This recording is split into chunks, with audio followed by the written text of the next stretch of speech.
करे कैसे, कैसे ना करे। तो कंफ्यूजन तो देखो भाई है ना, कंफ्यूजन है, नो डाउट बच्चों को कंफ्यूजन है इसमें, बट टीचर्स भी तो है ना भाई। टीचर्स का काम क्या है?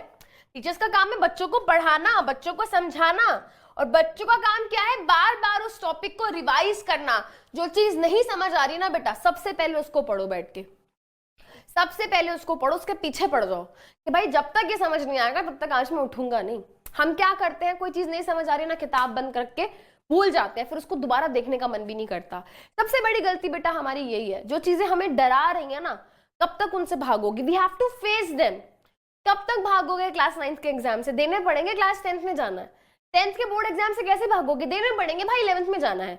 अल्टीमेटली आपको उनको फेस करना ही करना है, तो डट के सामना करो, है ना। अड़ जाओ कि भाई आज तो सीखेंगे, ठीक है। देखो बेटा, अब यहाँ पे हमारे पास क्या होते हैं बेटा, हमारे पास 3 तरीके के सॉल्यूशंस होते हैं, एंड इन सॉल्यूशंस को हम किसके रेफरेंस में कंपेयर कर रहे हैं? इन सॉल्यूशंस को हम कंपेयर कर रहे हैं with reference to cell.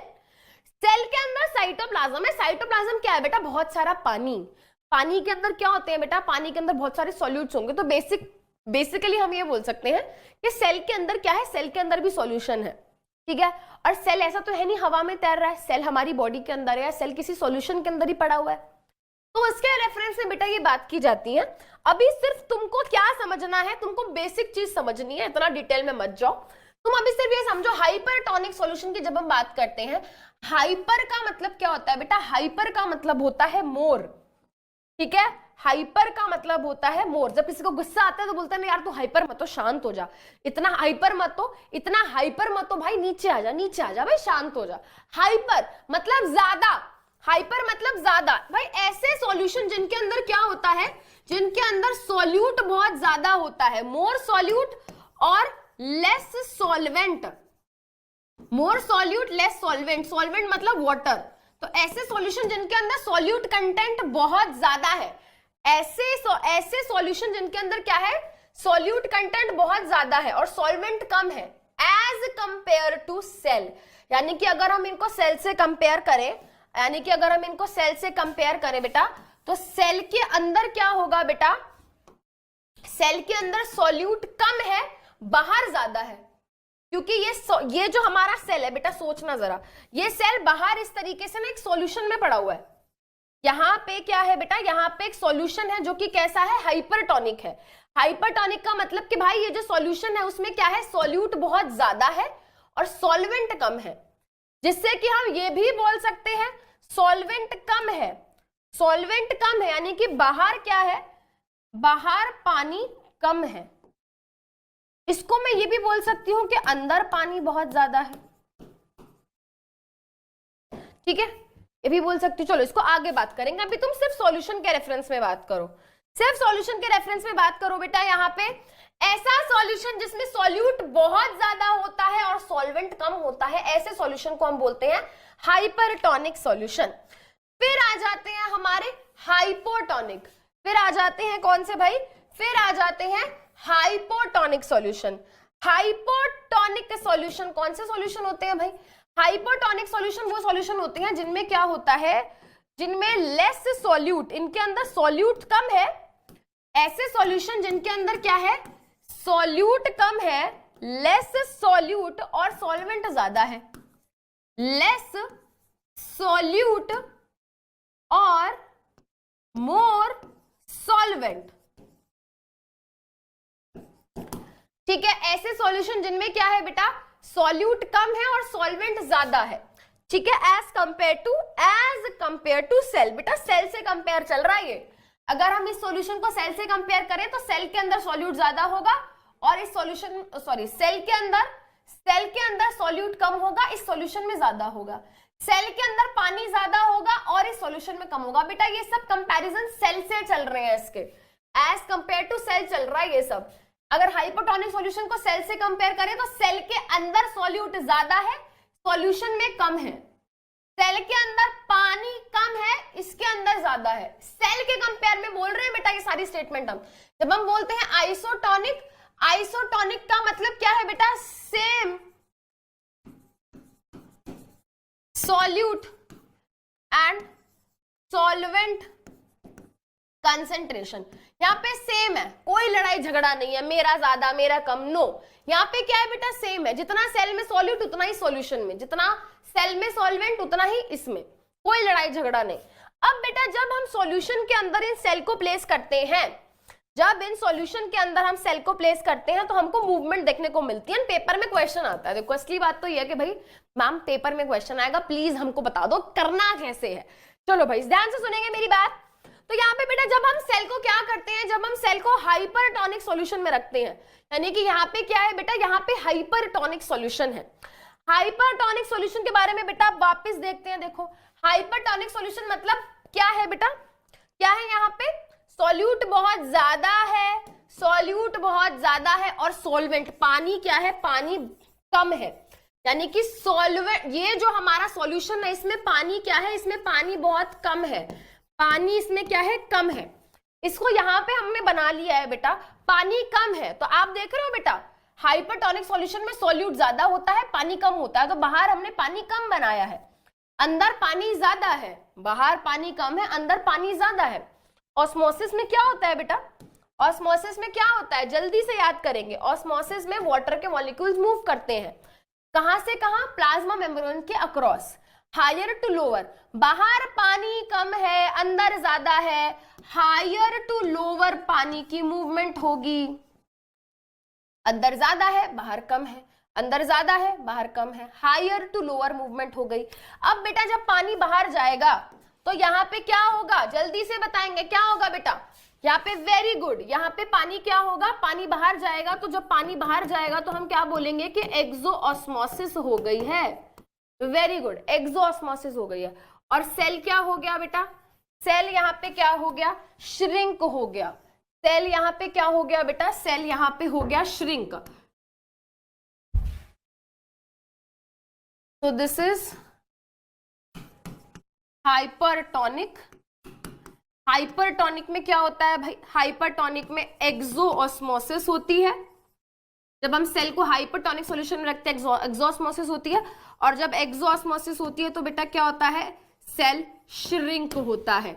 Cell क्या होता है बेटा, श्रिंक होता है। ठीक है, अब बेटा हाइपोटोनिक में आ जाएंगे। हाइपोटोनिक सॉल्यूशन में याद रखेंगे, सॉल्यूशन में क्या है बेटा, पानी ज्यादा है, सॉल्वेंट ज्यादा है। तो आप देखो बेटा बाहर मैंने सॉल्वेंट ज्यादा बनाया है, सॉल्यूशन में सॉल्वेंट ज्यादा है, अंदर पानी कम है। बाहर पानी ज्यादा, अंदर पानी कम। ऑस्मोसिस में क्या होता है, हायर टू लोअर मूवमेंट होती है। हायर टू लोअर मूवमेंट होती है किसकी, वाटर मॉलिक्यूल्स की।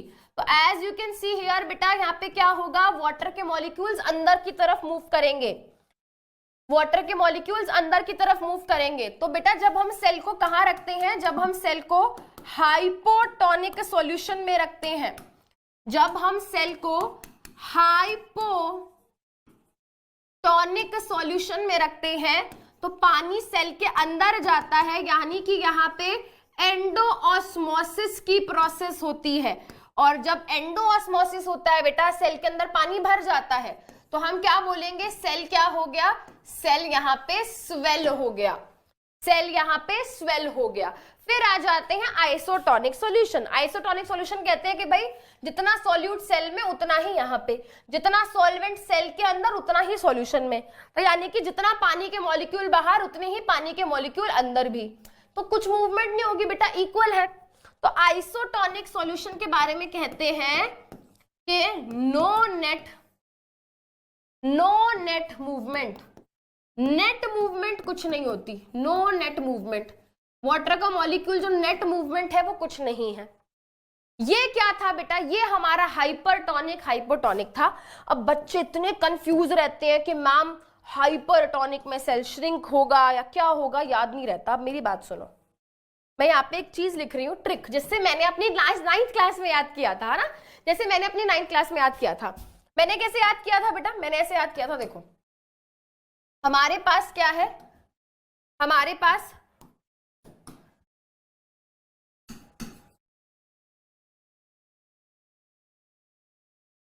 हाइपरटोनिक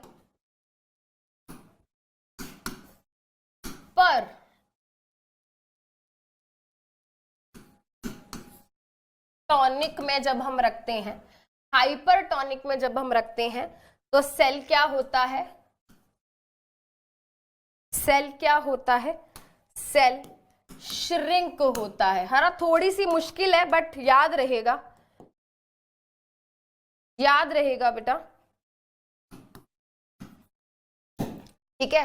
हाइपर में भी आर है, श्रिंक में भी आर है। जब हम हाइपरटोनिक में सेल को रखते हैं, जब हम हाइपरटोनिक सॉल्यूशन में सेल को रखते हैं तो हमारा सेल श्रिंक होता है।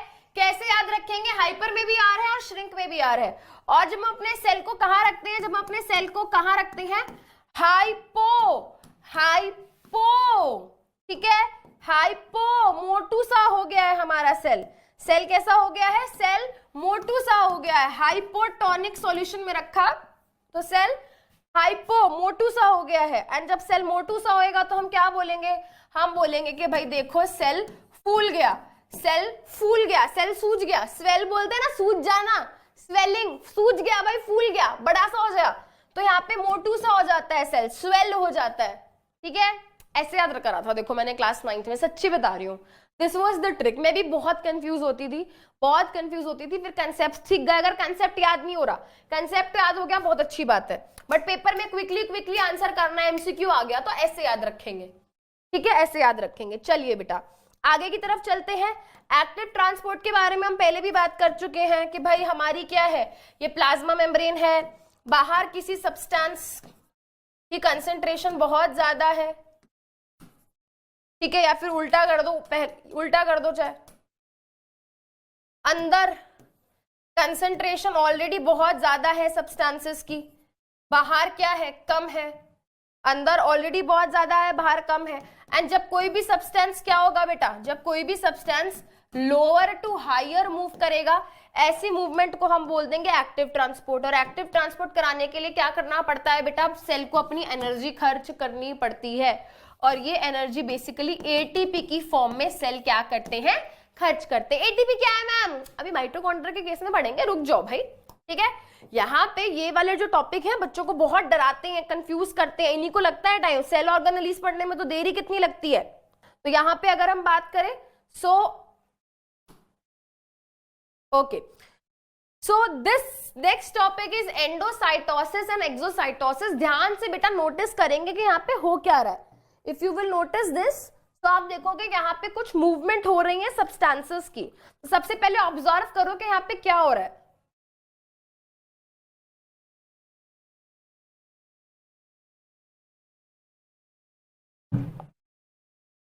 कर लिया नोटिस? देखो बेटा, एंडो और एक्सो का मतलब समझ गए। एंडो मतलब अंदर आना, एक्सो मतलब बाहर जाना। तो जैसे अमीबा हो गया बेटा, अमीबा जब खाना खाता है ना तो वो धीरे धीरे चीजों को अपनी बॉडी के अंदर इस तरीके से लेता है, और जब वो लेता है ना तो वो कुछ चीजों को इस तरीके से थैले में रखता है। क्या करता है बेटा? वो इस तरीके से चीजों को थैले में अंदर रख के ले जाता है। इसको बोलते हैं बैग या फिर वेसिकल। तो जब इस तरीके से चीजें बेटा प्लाज्मा मेम्ब्रेन को धीरे धीरे धीरे अंदर क्या करती हैं? बेंड कर देती हैं, क्योंकि प्लाज्मा मेम्ब्रेन फ्लेक्सिबल है। तो कोई भी चीज जब इस तरीके से अंदर जाती है तो हम बोलते हैं एंडोसाइटोसिस हो गई। अब यहाँ पे देखो बेटा, चीज ऑलरेडी अंदर थी, अब उसको टाटा बाय बाय करके बाहर छोड़ दिया गया, थैले के अंदर बिठाया। धीरे धीरे धीरे वो थैला क्या हुआ? वो वेसिकल धीरे धीरे प्लाज्मा मेम्ब्रेन के साथ फ्यूज हुआ और वो बाहर निकल के चला गया। इस तरीके की सब्सटेंस जब इस तरीके से एग्जिट लेते हैं सेल से तो हम बोलते हैं एक्सोसाइटोसिस हो गई। अब जो हमारा अमीबा होता है बेटा, वो इसी तरीके से एंडोसाइटोसिस और एक्सोसाइटोसिस की प्रोसेस से क्या करता है? फूड को अक्वायर करता है। वो इसको इसी प्रोसेस से क्या करता है बेटा? अमीबा फूड को अक्वायर करता है। किस प्रोसेस से? Amoeba acquire food by endocytosis. Endocytosis की प्रोसेस से वो क्या करता है बेटा? इस तरीके से अमीबा खाना खाता है, ठीक है। किसी और छोटे से लिविंग सेल को वो इस तरीके से धीरे धीरे धीरे धीरे क्या करेगा? कहेगा आजा बेटा आजा, तुझे खा लूं, ठीक है। वो इस तरीके से खा लेता है उनको, ठीक है। चलो बेटा, प्लाज्मा मेम्ब्रेन से रिलेटेड एक और टॉपिक, ठीक है। प्लाज्मा मेम्ब्रेन अपने आप में एक बहुत बड़ा टॉपिक है। इसके बाद हमारे छोटे छोटे टॉपिक्स हैं सेल ऑर्गेनेलिस के, ठीक है, उनको भी देखते हैं। चलिए बेटा, तो यहाँ पे देखते हैं ये क्या है। यहाँ पे हमारा जो नेक्स्ट टॉपिक है वो प्लाज्मोलिसिस। अब इसमें भी बच्चे बहुत कंफ्यूज होते हैं कि मैम प्लाज्मोलिसिस क्या है। तो सबसे पहले तो बेटा आपको यहाँ पे पी याद रखना है। जब हम बात करते हैं किसकी, पी की, तो पी से आपको याद रखना है कि भाई ये तो एक सिर्फ और सिर्फ किसके अंदर होता है, पी मतलब यहाँ पे ये है कि भाई ये सिर्फ और सिर्फ हमें देखने को मिलता है किसके अंदर, प्लांट सेल के अंदर, ठीक है। और पी से क्या याद रखना है, पी से आपको याद रखना है प्रोटोप्लाज्म। अब ये है क्या, देखो बेटा, जब हम किसी भी प्लांट सेल को, जब हम किसी भी प्लांट सेल को कहां रखते हैं, जब हम किसी भी प्लांट सेल को रख देते हैं हाइपरटोनिक सॉल्यूशन के अंदर, हाइपरटोनिक सॉल्यूशन के अंदर बेटा जब हम रखेंगे तो आप खुद बताओ, अभी हमने याद किया था हाइपर, आर मतलब श्रिंक, हाइपरटोनिक सॉल्यूशन में जब हम क्या रखते हैं, सेल को रखते हैं तो श्रिंकेज होती है, सेल क्या होता है, श्रिंक होता है, सिकुड़ जाता है। अब ध्यान से सुनना ये क्या है, प्लाज्मोलिसिस बेसिकली वो फिनोमिना है जो कि प्लांट सेल के अंदर ऑब्जर्व होता है जब हम उसको कहां रखते हैं, जब हम उसको रखते हैं हाइपरटोनिक सॉल्यूशन के अंदर। तो जब हम प्लांट सेल को हाइपरटोनिक सॉल्यूशन के अंदर रखेंगे तो उसका सेल क्या होगा, सिकुड़ने लगेगा, उसका जो सेल है पूरा सिकुड़ने लगेगा। अब सिकुड़ने लगेगा बेटा कौन सा part, plasma membrane, cytoplasm, nucleus, बाकी सब पार्ट। एक पार्ट है जो बेटा जो तस से मस नहीं होगा, हिलेगा ही नहीं, बहुत रिजिड है, जल्दी बताओ कौन सा पार्ट है, बहुत रिजिड है, डेड है, वेरी गुड, सेल वॉल। तो यहाँ पे बेटा देखते हैं, जैसे मान लेते हैं ये क्या है, ये प्लांट की सेल वॉल है, ठीक है, ये रेड कलर से मैंने क्या बनाया, सेल वॉल बनाया।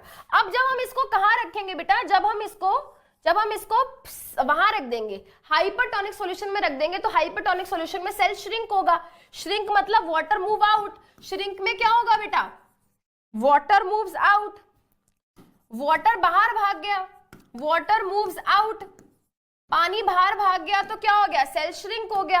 अब यहाँ पे देखो बेटा हमारा प्लाज्मा मेम्ब्रेन के साथ सारा सेल क्या हो गया, देखो सिकुड़ना शुरू हो गया, हमारी प्लाज्मा मेम्ब्रेन क्या हो रही है बेटा, देखो सिकुड़ना शुरू हो गई है, सेल सिकुड़ना शुरू हो गया, बट सेल वॉल वहीं की वहीं है, सेल वॉल नहीं हिल रही, सेल वॉल कह रही है मैं नहीं जा रही कहीं, मैं नहीं हो रही श्रिंक, मैं क्यों डरूं किसी से, मैं तो नहीं डरती। और आप ये देखो बेटा यहाँ पे ये क्या थी, ये इसकी प्लाज्मा मेम्ब्रेन थी, ये देखो इसकी प्लाज्मा मेम्ब्रेन थी, ये इसकी प्लाज्मा मेम्ब्रेन थी। अब देखो बेटा, अब कंपेयर कर पा रहे हो, तो ये हमारी सेल वॉल वैसे के वैसे है, बट हमारा जो प्रोटोप्लाज्म है, प्रोटोप्लाज्म मतलब जो लिविंग कंटेंट है सेल का, प्लाज्मा मेम्ब्रेन, न्यूक्लियस, वैक्यूल, सब सुकुड़ के क्या हो गया, श्रिंक हो गया। इसी प्रोसेस को हम बोलते हैं क्या, इसी प्रोसेस को हम बोलते हैं प्लाज्मोलिसिस। प्लाज्मोलिसिस मतलब श्रिंक हो जाना प्रोटोप्लाज्म का, living content of the cell का। कब, जब हम उसको कहां रखते हैं, जब हम उसको हाइपरटोनिक सॉल्यूशन में रखते हैं। मैम सेल वॉल श्रिंक क्यों नहीं हुई, सेल वॉल इसलिए श्रिंक नहीं हुई क्योंकि यहाँ पे सिर्फ श्रिंकेज ऑफ प्रोटोप्लाज्म होता है, और हमारा protoplasm living content of the cell है, और हमारी सेल वॉल तो डेड होती है भाई, सेल वॉल डेड है, यहाँ पे सिर्फ लिविंग कंटेंट श्रिंक होता है, लिविंग कंटेंट श्रिंक होता है, सिर्फ और सिर्फ लिविंग कंटेंट श्रिंक होता है, ठीक है। सेल वॉल श्रिंक नहीं होगी क्योंकि सेल वॉल डेड है, ठीक है, सेल वॉल क्या है, सेल वॉल डेड है। ये बात समझ आई, चलो बेटा अब आगे की तरफ बढ़ रहे हैं। अब हम डिस्कस कर रहे हैं किसके बारे में, अब हम डिस्कस कर रहे हैं न्यूक्लियस के बारे में। न्यूक्लियस क्या है बेटा, nucleus control centre of the cell है, ठीक है, ये बात तो लिखी हुई है यहाँ पे। न्यूक्लियस क्या है बेटा, nucleus control centre of the cell है। इसके पास क्या होती है, इसके पास दो मेम्ब्रेन होती हैं, है ना, और ये दोनों मेम्ब्रेन मिलके न्यूक्लियर एनवेलप बनाते हैं। तो अगर बेटा मान लेते हैं ये हमारा सेल है, ठीक है, मान लेते हैं ये हमारा सेल है, तो ये जो मैं बड़ा सा बना रही हूँ बेटा न्यूक्लियस यहाँ पे, ये क्या है बेटा, ये न्यूक्लियस की एक वॉल है और ये न्यूक्लियस की क्या है, दूसरी वॉल है। इसके पास दो वॉल्स होती है, इसके पास दो दीवारें हैं, इसके पास न्यूक्लियस की खुद की दो मेम्ब्रेन्स होती है, एक होती है आउटर मेम्ब्रेन, एक होती है इनर मेम्ब्रेन। और बेटा ये जो मेम्ब्रेन होती है, इन मेम्ब्रेन में क्या होते हैं, इन मेम्ब्रेन में पोर्स होते हैं छोटे छोटे, इस तरीके से क्या होते हैं बेटा, इस तरीके से छोटे छोटे पोर्स होते हैं। आपको खाली जगह दिख रही है बेटा यहाँ पे, इस तरीके से छोटे छोटे क्या होते हैं, पोर्स होते हैं।